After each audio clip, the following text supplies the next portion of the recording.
Kalau saya ini sebagai pengamat, paling tidak apa yang terbaca gitu ya dari media, siapa sebenarnya yang melontarkan, karena kita behind the screen-nya tidak tahu pasti gitu ya. Yang muncul kenapa kemudian PKB gitu ya, kenapa PAN gitu, kenapa Golkar gitu, dan juga ada dari unsur pemerintah yang dalam hal ini ada menteri juga gitu yang menyampaikan hal tersebut. Tentunya kita juga harus hati-hati, tidak bisa begitu saja menyampaikan bahwa ini sebagai upaya gitu ya untuk kalau misalnya menurunkan popularitas seseorang gitu ya, dalam hal ini presiden gitu, karena kita tahu dengan adanya wacana penundaan pemilu maupun perpanjangan periode jabatan itu, survei-survei kan terkait dengan kinerja pemimpin kita kemudian menjadi menurun. Nah, apakah memang ini sebuah kesengajaan gitu ya sebagai upaya kampanye gitu, tapi kita juga tidak bisa firm mengenai hal tersebut. Karena kalau misalnya dari pengusung sendiri, PDIP berada di penolakan begitu. Jadi memang agak sulit bacaannya, dan sekali lagi tidak mudah membaca konstelasi ini, karena sekali lagi kadang-kadang kepentingan politik itu bisa bersatu mendadak ketika ada kepentingan yang sama gitu ya, tapi juga bisa pada satu saat menjadi lawan juga. Nah, dalam konteks ini saya tidak mau terlalu panjang berandai-andai masalah politik, tetapi setidaknya yang kita baca dengan adanya isu yang dilontarkan seperti ini, ada satu kegamangan dari masyarakat bahwa bagaimana penyelenggara negara ini mau konsisten, mau komitmen dengan konstitusi kita. Itu.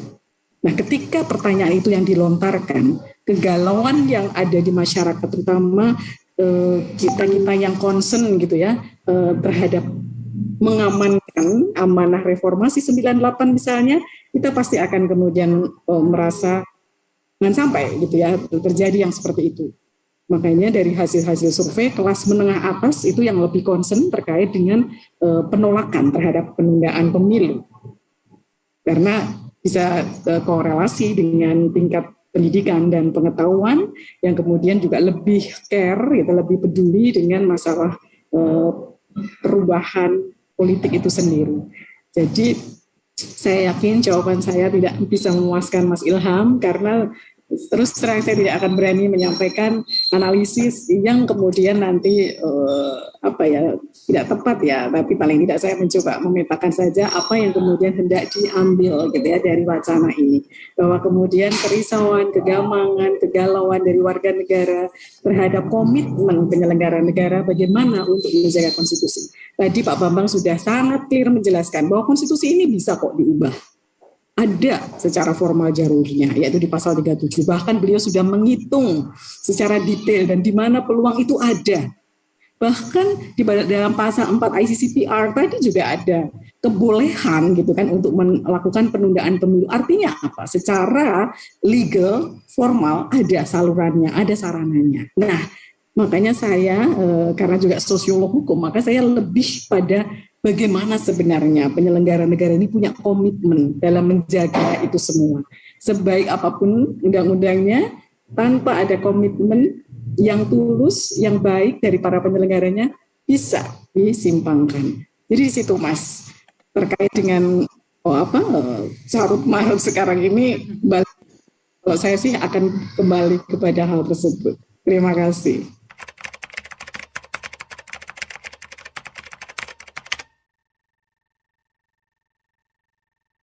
Tidak ada tentunya sejauh ini ya dari lembaga pemerintah yang kemudian tidak melakukan sebuah manuver gitu ya untuk melakukan ide ini harus di-stop kah misalnya semacam itu. Karena sekali lagi ya saya sepakat bahwa ini ngetes gitu ya, ngetes seberapa sih kepekaan masyarakat gitu ya terhadap isu semacam ini. saya sepakat sekali tadi bahwa beberapa undang-undang ya, terutama yang sangat krusial gitu kan, Cipta Kerja itu demo luar biasa tahun 2020, tapi ternyata berhasil gitu kan. Meskipun sekarang ada masa peninjauan dulu selama 2 tahun untuk diperbaiki gitu kan, tapi setidaknya berhasil. Dan kemudian Undang-Undang IKN pun yang saat ini juga luar biasa ya, responnya di masyarakat pro kontranya, tapi nyatanya juga tetap jalan. Bahkan kemarin sudah ada penyatuan tanah dan air gitu kan di pusat ibu kota negara Nusantara. Nah, kondisi-kondisi ini menunjukkan bahwa pemerintah sangat sangat kuat gitu kan dalam hal ini, sehingga apapun yang berada di luar yang kemudian tidak segaris itu ya bisa jadi akan tersisih gitu ya, karena tidak ada apa ya istilahnya kekuatan yang kemudian bisa begitu saja menggoyahkan rakyat. Memang diharapkan kemudian ada kritik gitu ya, tapi sejauh ini setidaknya tidak mempunyai ini ya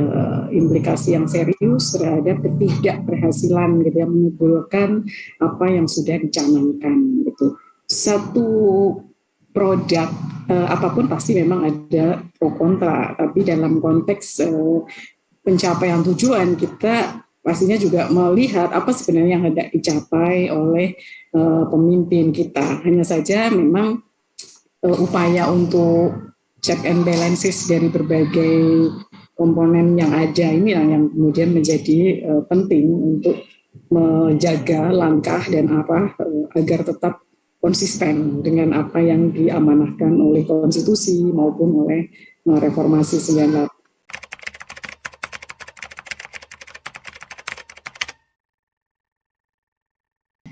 Jadi memang satu gitu ya, kalau formal tadi kita punya aturan, punya peluang, tapi kemudian dikembalikan kepada rasa yang ada di dalam nurani. Sebenarnya untuk apa sih kekuasaan itu harus dibatasi? Kenapa harus ada pembatasan? Sebenarnya semangat pembatasan itu mulainya kapan?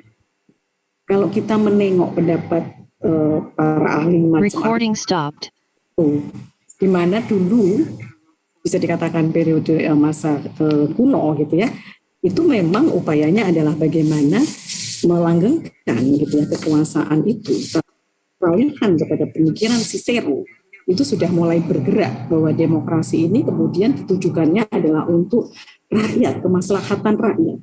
Apakah kemudian ketika dilakukan perubahan dalam hal ini amandemen, tentunya tidak sekedar yang diamandemen mengenai masa jabatan presiden ataupun hanya itu saja gitu ya untuk istilahnya bukan melanggengkan tetapi untuk mengutak-atik kekuasaan itu sendiri, tetapi lebih kepada bagaimana yang bisa dilakukan oleh penyelenggara negara agar tujuan berbangsa dan bernegara sebagaimana yang ada di pembukaan tadi tercapai. Apakah itu bisa menjamin kalau kemudian ditambah periodisasinya misalnya, itu kemudian ada jaminan akan lebih baik atau tidak? Tapi terlepas dari itu, kalau kita sudah punya pengalaman, tadi saya sebutkan di periode presiden pertama, kemudian kedua yang begitu panjang gitu, yang kemudian dibatasi. Nah, pembatasan ini esensinya sebenarnya adalah untuk menjaga haknya rakyat gitu, dalam hal ini. Bisa melakukan pemilihan secara periode ke-5 tahun sekali, tapi juga ada pembatasan mereka yang menjabat hanya maksimal 2 kali. Sekali lagi di sini, kemudian pada itikat baik penyelenggara, saya selalu lebih menekankan bagaimana orangnya. Makanya pendidikan mengenai contoh sederhana kejujuran gitu ya, dari kecil ketika itu ditanamkan, maka tumbuh besar sebagai pribadi yang berintegritas, yang jujur. Tapi manakala pada masa kecil kurang ditanamkan mengenai hal tersebut, edukasi biasanya juga akan sulit karena kultur, sosialisasi nilai-nilai pada masa kecil, di lingkungan, di keluarga, ini menjadi hal yang kemudian melekat gitu ya. Nah, dalam konteks ini, apakah tidak cukup pengalaman sejarah yang sudah terjadi, plus adanya reformasi 98, di mana di situ spiritnya adalah pembatasan kekuasaan tadi. Haruskah itu kemudian dicederai? Saya kira saya karena bukan penyelenggara negara nggak bisa berpendapat, tapi saya berharap kalian generasi muda tanamkan gitu ya spirit untuk nantinya selalu menjaga itikat baik dalam menyelenggarakan dan menjaga amanah konstitusi maupun reformasi. Tadi yang disampaikan pendapat salah satu tokoh hukum tata negara kita betul, bahwa tidak cukup gitu kan apa yang tertulis tadi. Mekanismenya secara formal ada, tapi bagaimana moral yang hendak dibangun, yang hendak dijaga, sesuai enggak dengan yang hendak dicapai.